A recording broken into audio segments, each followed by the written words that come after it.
I'd like to make a few final comments, if I can, about the Greenberg material. Let me first say that what we're doing here is looking very closely and rigorously and empirically at the American electorate, at least as it was about 10 years ago.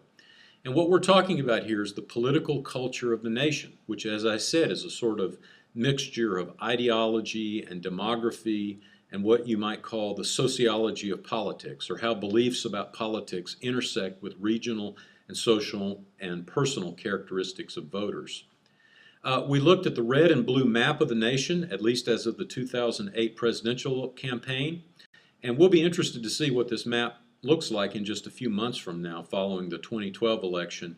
I'd be willing to bet that the overall map here doesn't change all that very much, even though the electoral map and the result of the presidential election may be different. I think the rough contours of blue and red are going to stay pretty similar to one another. Now, last time we talked about the red or Republican loyalists, and this was Greenberg's breakdown of these folks, an interesting conglomeration of subgroups of the population. We also talked about the blue or Democratic loyalists, and here was a breakdown of those voters. We talked briefly about these people. If you're interested, by the way, in housing patterns and how those have shifted over the past about 3 decades, I'd point you to a book by a journalist named Bill Bishop.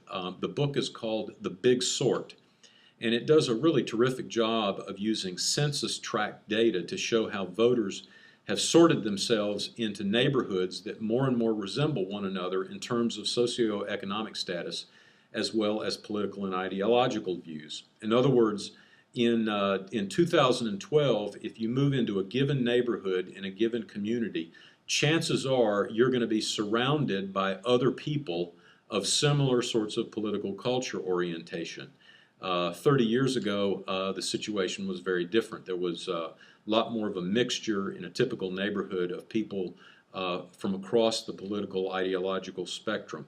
And what's happened is people have sorted themselves in various and sundry ways, such that we have much more homogeneous kinds of neighborhoods now than we did back then. And of course, that's probably contributed to some of the polarization in politics that we see from election to election. Now let's talk a little bit about what it means to be in the political middle on a number of issues. What do you do, for example, if you find yourself both favoring vigorous government enforcement of laws to protect and clean up the environment, which is typically a kind of blue position, and you also want government to take care of healthcare services to all Americans, another blue position, but at the same time you want tax rates to be low, you want a high defense budget, and you want traditional marriage protected. Those are sort of red positions.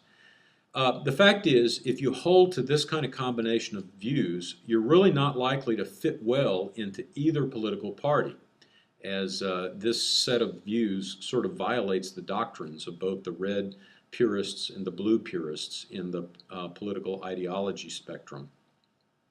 Now, what Greenberg actually tries to show about the red-blue dynamics and how they play out in actual neighborhoods around the nation, and this is one of the nicer features of the book, to my mind. He tries to show what this looks like in some actual communities.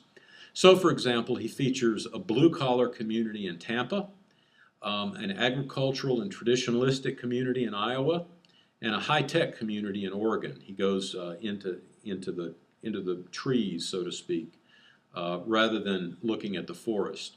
And he tries to show how typical voters in each of these places sort of embody different mixtures of conservatism and liberalism.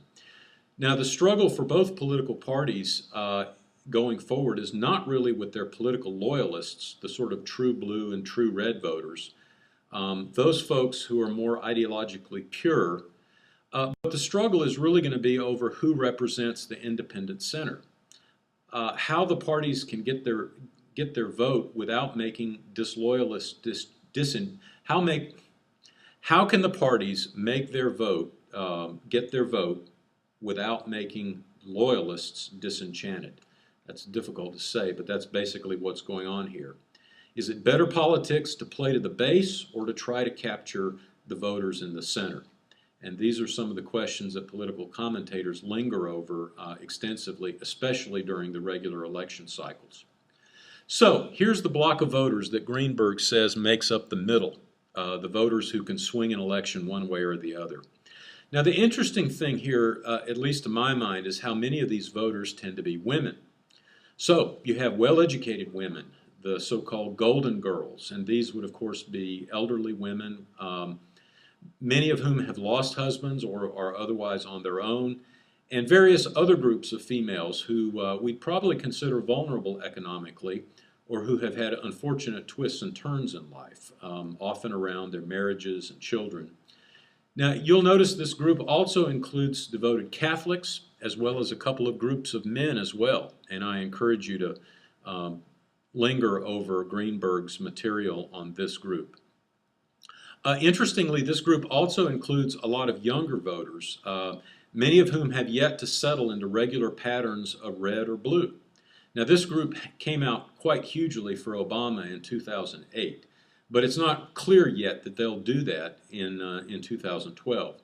So the bottom line, it seems to me, is that neither party has really figured out how to appeal to this middle swath of the electorate. Whichever part does so may dominate the White House for the foreseeable future.